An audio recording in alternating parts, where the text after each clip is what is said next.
Salut, salut à tous les hommes qui sont au bar du 1er au 31 là. On ne sait pas ce que vous cherchez. Hein? Voilà la rentrée scolaire qui arrive là.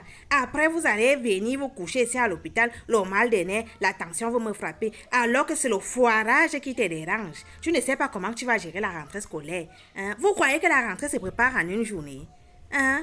C'est quoi ce comportement-là? Tu as 5 000, tu es au bar, tu peux finir tout ça. 10 000, tu es au bar, tu peux finir tout ça. Prends tes 5 000, achète 2 ou 3 cahiers, tu gardes. Commence à préparer la rentrée scolaire de tes enfants petit à petit. C'est quel genre de comportement ça? Hein? Les amis de boisson, ce ne sont pas les vrais amis. Après, dès que tu vas tomber malade, tu appelles tes amis et ils sont au bar, ils te disent qu'ils n'ont pas l'argent, mais ils ont l'argent pour boire chaque jour. Je ne veux pas voir les gens venir se coucher ici, ils me disent qu'ils n'ont pas l'argent. Prenez vos responsabilités à main, occupez-vous de vos enfants. Il ne faut pas le million pour préparer la rentrée scolaire. 1 000 francs tu gardes, 2 000 tu gardes et tu payes l'école de tes enfants. Salut, salut mes enfants, j'espère que vous allez bien. Voilà, je suis là ce soir parce que j'ai reçu une liste là. Hein? Et il y a un proviseur de lycée bilingue qui m'a envoyé les résultats des enfants qui sont admis au bac bilingue. Et apparemment, tous ces enfants-là refusent les résultats. Ils disent même qu'ils n'ont pas composé. Moi, je ne comprends pas. À notre époque, quand tu composais un examen et que ton nom sortait sur la liste, tu étais content, tu jubilais. Mais de nos jours, les enfants refusent.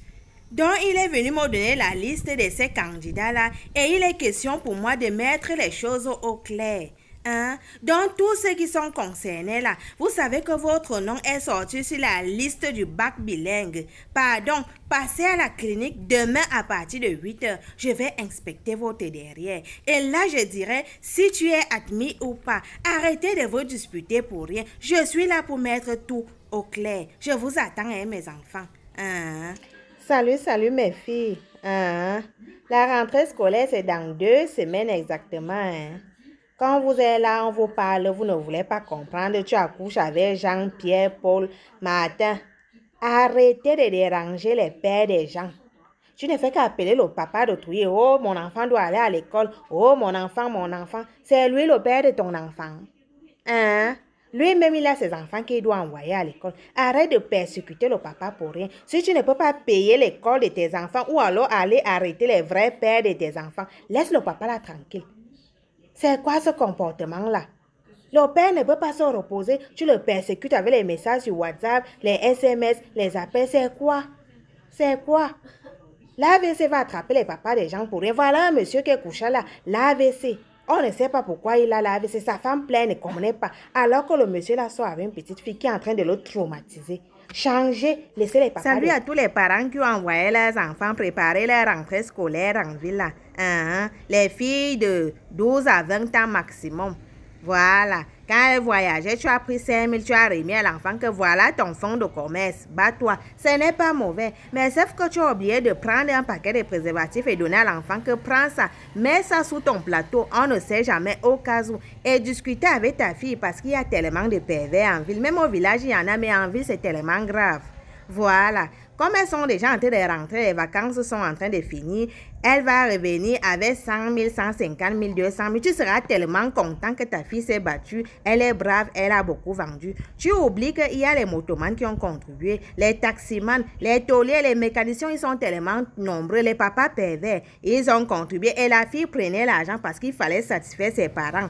Quand ta fille va rentrer, laquelle aura les nausées, la fièvre, la fatigue générale, les démangeaisons, tout ce que vous connaissez là. Ne pas chercher les écorces derrière la maison pour venir donner à l'enfant pour qu'elle boive. Non. Amène-la à l'hôpital le plus proche. Elle essaie de faire un bilan complet de santé. L'argent qu'elle est partie chercher là, tu vas finalement dépenser ça sur elle à l'hôpital. Hein? Parce que quand on vous parle, vous dites que vous maîtrisez. Éduquez vos enfants, discutez avec vos filles. Parlez-les de tout ce qu'elles vont rencontrer dans la rue. Partir vendre, ce n'est pas mauvais. Mais il faut expliquer à vos filles que le dehors est mauvais. Il y a trop de prédateurs là dehors. Hein? Bah là. En tout cas, ne venez pas chez moi. Je ne veux pas recevoir ce genre de cas. Je ne veux pas entendre que, ouais, docteur, pardon, fais avorter ma fille parce qu'elle doit aller à l'école. Non, elle va accoucher. Bonjour, bonjour à toutes mes filles qui aiment la comparaison là. Celles qui aiment la concurrence. Voilà les rentrées scolaires qui sont dehors. Accroche ton sac où tu pourras décrocher. Oh. Envoie ton enfant dans un établissement que tu pourras payer. Tu es là au quartier, tu ne fous rien, tu ne cherches même pas à faire un petit métier. Tu es dans les maisons des gens à gauche, à droite pour faire le Congo ça.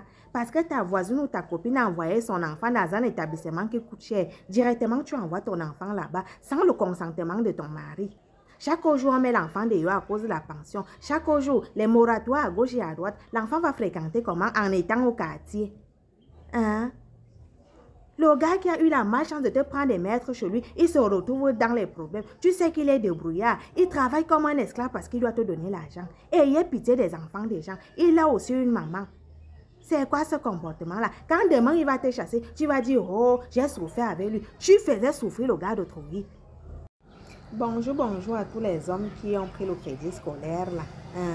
Ces hommes qui jouent avec l'avenir de leurs enfants. Nous savons tous que la vie est difficile. Tu t'organises avec ta femme pour partir prendre un crédit scolaire. Tu ne veux pas prendre l'argent. Directement, tu te retrouves au bar avec tes amis. Tu donnes une, tu donnes deux, tu donnes même aux petites filles qui sont autour. Quand ta femme t'appelle au téléphone, tu cries, oh, je suis dans les bruits, ne me dérange pas. Tu deviens tellement arrogant parce que tu te dis que tu es un beau gosse et riche. Là, tu es déjà amoureux. Tu dragues l'une d'elles. Tu crois que la femme refuse le mois de septembre. Elle a les enfants envoyés à l'école. Après, tu te retrouves à l'hôtel avec elle. Elle te tourne les reins correctement et bien. Et tu es KO. Elle te soutient et elle pas payer l'école de ses enfants. Toi, tu te retrouves au carrefour. Tu vas faire comment? Tu es obligé de mentir ta femme que oh, on t'a agressé. Parfois, laisser les bandits là se reposer. Même quand on ne t'agresse pas, tu dis qu'on t'a agressé. La femme de trouille se retrouve dans les problèmes. Bonjour mes patients, j'espère que vous allez bien. Moi, ça ne va pas du tout. Parce que nous sommes à la deuxième semaine de la rentrée scolaire et là, il y a 2 enseignants qui sont hospitalisés ici à la clinique parce qu'ils sont traumatisés par vos enfants. Moi, je n'arrive pas à vous comprendre.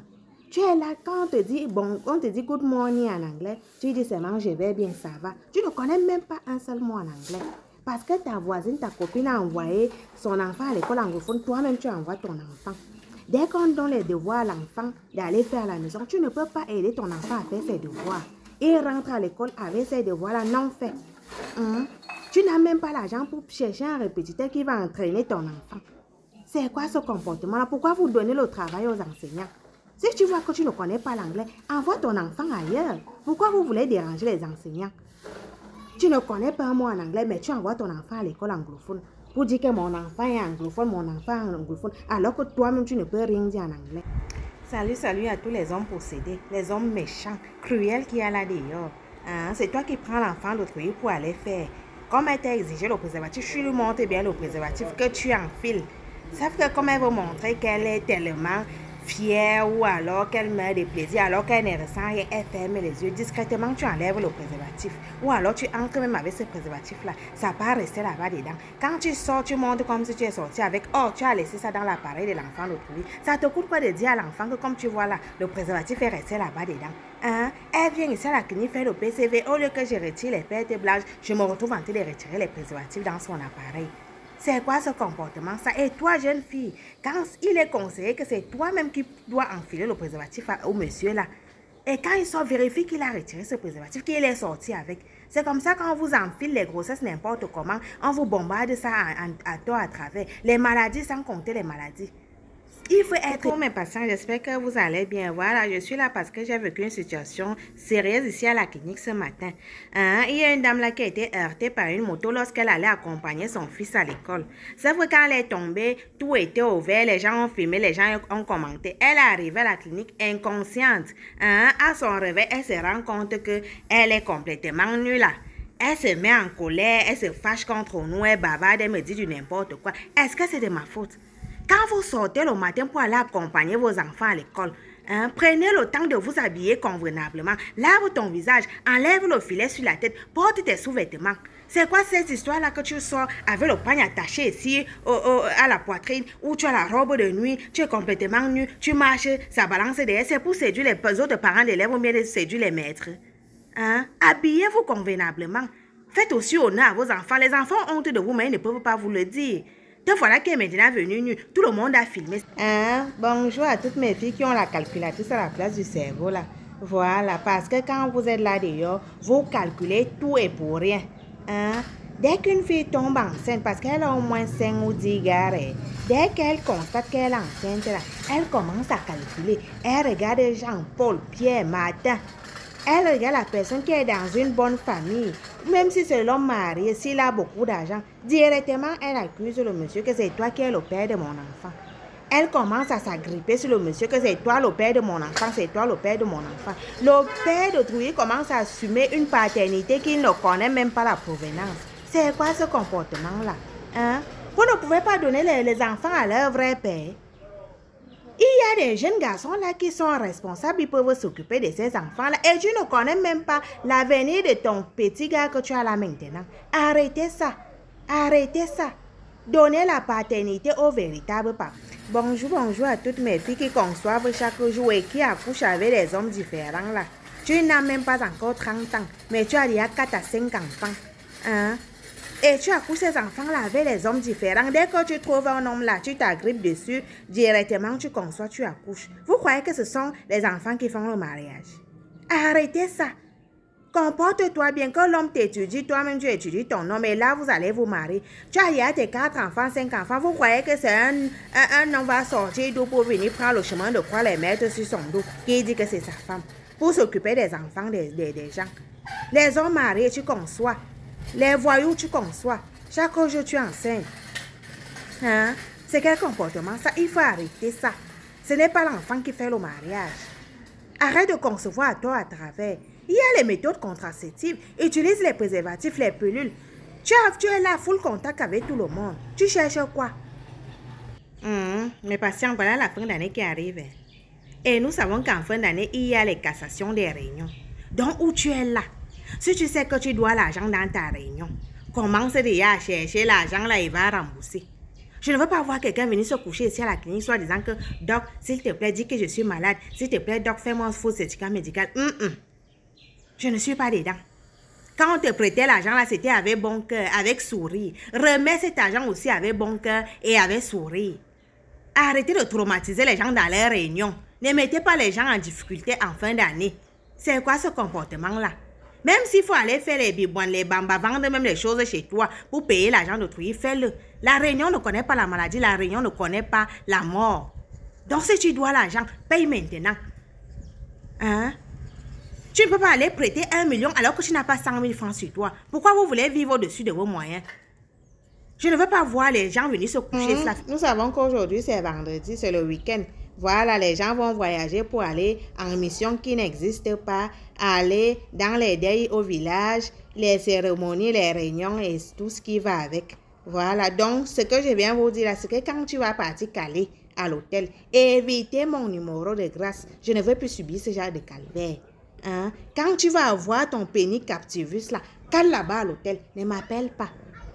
Ta femme sait que tu es en mission à aider et Ebolo va avec toi, alors que tu es couché gaillardement dans un hôtel à Yaoundé. Hein? Ton mari sait que tu es parti au deuil, au village, tu es tellement éprouvé. Tu es couché à l'hôtel avec l'ami de ton mari, ton voisin ou je ne sais pas qui, ton collègue. Pourquoi vous êtes comme ça? Les bambas vous a fait quoi? Hein? Les bibouans vous a fait quoi? Vous ne connaissez pas la fidélité. Même les préservatifs, vous ne connaissez pas. Après, vous partez prendre toutes les ondes négatives là, vous venez avec à la maison. Directement, ton mari est limogé, ta femme, les business ne marchent pas. Vous commencez à accuser les sorciers du village. Laissez parfois les sorciers se reposer. Quand ils n'ont rien fait là, laissez-les se reposer. Oh, le sorcier a fait quel sorcier? Vous savez où vous partez prendre toutes vos malédictions là? L'infidélité. Sans compter les MS et les IST. Après, tu vas dire, je ne sais même pas où ça sort, où j'ai pris ça, où. Tu sais où tu as pris. Regarde comment ils sont là, ils me regardent, bande d'infidèles comme ça là. Vous n'avez même pas honte. Vous avez mangé les fesses du chien. Que vous ne pouvez pas rester fidèle. Ben là. Bande d'infidèles comme ça là. Ne me regardez plus. Ben là. Je vous attends. Nous savons qu'aujourd'hui c'est vendredi, c'est le week-end. Voilà, les gens vont voyager pour aller en mission qui n'existe pas, aller dans les deuils au village, les cérémonies, les réunions et tout ce qui va avec. Voilà, donc ce que je viens vous dire, c'est que quand tu vas partir caler à l'hôtel. Évitez mon numéro de grâce. Je ne veux plus subir ce genre de calvaire. Hein? Quand tu vas avoir ton pénis captivus là, cale là-bas à l'hôtel, ne m'appelle pas. Ta femme sait que tu es en mission à aider Ebola va avec toi, alors que tu es couché gaillardement dans un hôtel à Yaoundé. Hein? Ton mari sait que tu es parti au deuil au village, tu es tellement éprouvé. Tu es couché à l'hôtel avec l'ami de ton mari, ton voisin ou je ne sais pas qui, ton collègue. Pourquoi vous êtes comme ça? Les bambas vous a fait quoi? Hein? Les bibouanes vous a fait quoi? Vous ne connaissez pas la fidélité. Même les préservatifs, vous ne connaissez pas. Après, vous partez prendre toutes les ondes négatives là. Vous venez avec à la maison. Directement, ton mari est limogé. Ta femme, les business ne marchent pas. Vous commencez à accuser les sorciers du village. Laissez parfois les sorciers se reposer.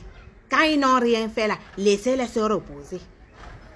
Oh, le sorcier a fait quel sorcier? Vous savez où vous partez prendre toutes vos malédictions là? L'infidélité. Sans compter les MS et les IST. Après, tu vas dire, je ne sais même pas où ça sort. Où j'ai pris ça où? Tu sais où tu as pris? Regarde comment ils sont là, ils me regardent, bande d'infidèles comme ça là.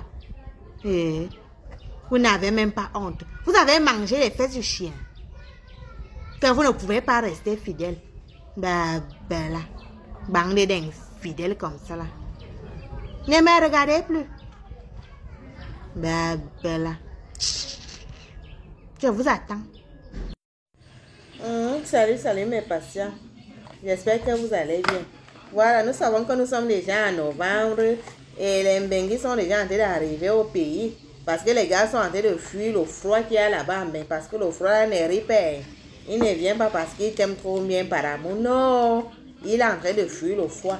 Depuis lundi, là, je ne fais que recevoir des filles qui viennent faire le PCV. Elles sont tellement nombreuses. Oh, mon gars a demandé qu'elles viennent faire le PCV. Oh, mon gars arrive au pays. Oh, est-ce que lui-même, il t'a donné son état de santé?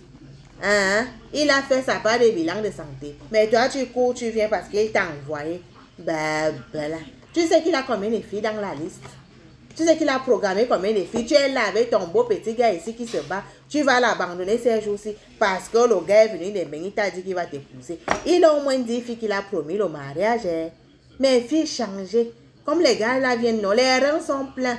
Ils vont vous bombarder correctement. Coucou mes patients. Voilà, nous sommes le 1er décembre et nous savons que c'est la journée internationale du VIH-Sida. Voilà. Donc, en cette journée, je parle à tous mes patients, ceux qui sont infectés et ceux qui ne le sont pas. Si tu sais que tu es infecté, ce n'est pas une fatalité. Le VIH-Sida n'est pas une fatalité. Si tu as la maladie, c'est comme toutes les autres maladies. Ne stresse pas. La guérison est d'abord mentale. Hein? Dis-toi que c'est une maladie comme tout le reste. Va à l'hôpital, on va te prendre en charge. C'est gratuit. On va te mettre sous traitement. Hein? Dès que tu vas prendre tes médicaments, tu vas voir comment tout ira mieux pour toi. Une personne infectée a des enfants sains. Il vit normalement dans son foyer. Il suffit de respecter ton hygiène de vie. Tout ce qu'on va te dire à l'hôpital. Il faut avoir des rapports protégés. Parce qu'il y a des gens, dès qu'ils savent qu'il a la maladie, là, ils décident de faire le désordre pour partager la maladie. En voulant partager cette maladie, tu vas partir trouver les virus qui sont plus anciens et solides que les tiens. Et ça va plutôt te réveiller encore la maladie. Hein? Ça ne sert à rien. Prends juste tes médicaments et contrôle ton hygiène de vie. C'est très important. Tu peux avoir cette maladie et avoir des enfants sains. Hein? Tu peux même te marier sans problème.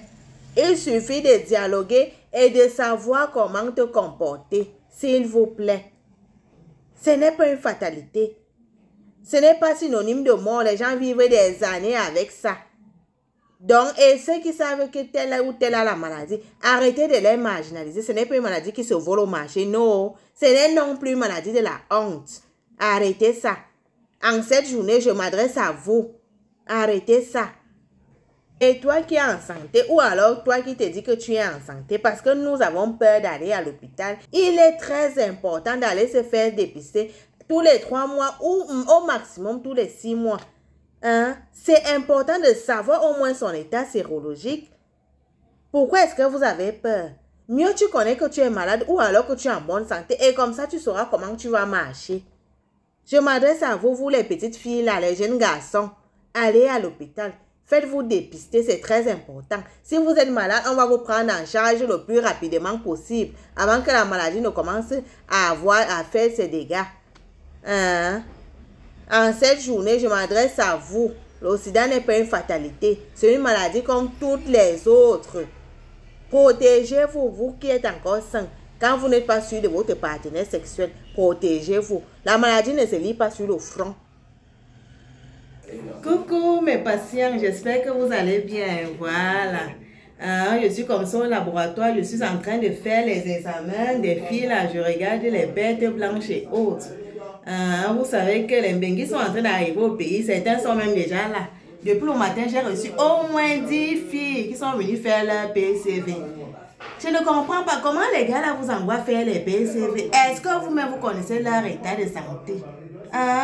Ce sont eux qui ont au moins 10 filles ici là au pays, mais ils t'envoient faire le PCV, faire ton bilan de santé. Et tu prends tes pieds, tu viens faire le PCV. Tu vas quitter, partir en congé, par-ci, par-là, tu es au village, au deuil. Tu abandonnes ton bon petit gars alors que tu avais le Mbenguis qui va t'abandonner après.